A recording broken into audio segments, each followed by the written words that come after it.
In this video, I'm going to show you how to correct this misalignment of the door and the front wing panel.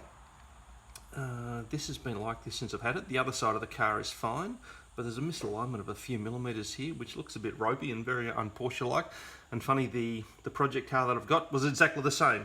So I shall show you how to fix that. It's pretty simple.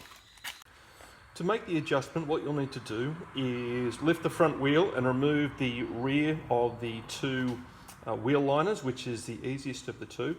And what we want to do is get access to this screw here, because the way this seems to be constructed is that this whole panel here, this wing, can come off. There's a bunch of connection points up here and around the front, which allows to remove it completely. They put this on in the factory before they paint it, and it seems as though they align it with the door, because as you can see, if I move that, you can see where the paint hasn't gone behind the screw head, so they then paint it, but then this piece, which is plastic, goes on later on. And the problem is that because it's this panel here is connected to that, as soon as they put this in the correct position, it then goes and moves it out of alignment, and they don't correct it afterwards, which seems a bit strange. But in the factory position, I'm not sure if you can see that protrudes quite a bit, and as soon as I loosen that off, I can just grab hold of this and just move it like that and adjust that as required. So I can now just pull that to the correct position to where I'm happy, so that's nicely aligned, okay, and then just tighten that back up again. It's an M6 screw, and from the workshop manual that takes 10 Newton meters.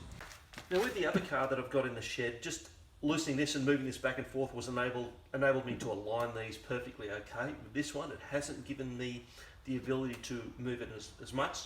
So I needed to get access to the nuts in here, which are connection points for the panel here, to enable it to be moved back and forth. On the left hand side here, you will need to remove the washer bottle for the windscreen. Have a look at the video I made on how to do that. That's just sitting up at the side here. That's pretty easy to remove. On the right hand side, there's a small, the dryer for the air conditioning sits there, but you still have access to the nut there and there with that in place, so that's fine. You can loosen those off and move that back and forth. But interestingly, that still didn't give me enough movement of it, because this was already pushed out pretty much as far as it could go, and the door was still jutting out a little bit. So I've gone and adjusted the nut on the inside of the hinge here, which enables you to move the door and adjust it so it's in the correct position. I'll show you how to do that. So the nut you want to loosen is that one there. It's just a 13mm spanner. You can just loosen that off a little bit, and then I found just gently tapping this to move it in and out. There's a lot of flexibility in the movement. You need to be really careful when you're doing this.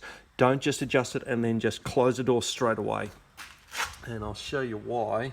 Where this rotates around in here like that, if you move this too much, this can start to impede and hit that. So be really, really careful. You only want to adjust it a tiny little bit at a time, but if you move it lots, just be very, very careful when you're closing that door.